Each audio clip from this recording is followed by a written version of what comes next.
இன்னைக்கு நம்ம டே 12 of voice என்ன டிஃபால்ட்டாக இருக்குன்னா பார்க்காதீங்க. இது வந்து என் தம்பியோட வாய்ஸ் தான். இனிமேல் ஒரு சில வீடியோ அவன் தான் போடுவான். ஏன்னா நான் 10th போயிட்டேன், படிக்க வேண்டிய வேலை இருக்குது. அந்த பேரும் இதோட பேரும் வந்து முட்டை வச்சு நம்ம வரணும்னா அந்த மாதிரி 10th போயிட்டு தரமாக கிடாது. இன்னும் கொஞ்ச நாள் படிச்சிடலாம். அதுக்கடுத்து பார்த்தீங்கன்னா நம்மளோட ஒரு பேரை 2 நாளில் படிச்சிடும் இந்த வீடியோவில் போட்டிருப்போம். அது வந்து நாளைக்கே பொறிச்சிடும் கைஸ். அவன் தான் கைஸ் இந்த வீடியோ முடிச்சுக்கிறேன். தேங்க்யூ ஃபார் வாட்சிங். Please subscribe.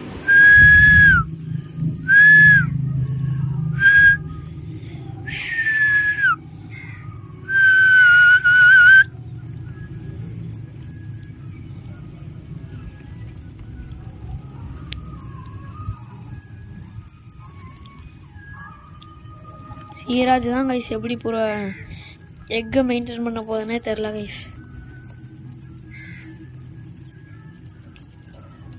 சரி கைஸ், இதோட இந்த வீடியோ முடிச்சுக்கலாம்.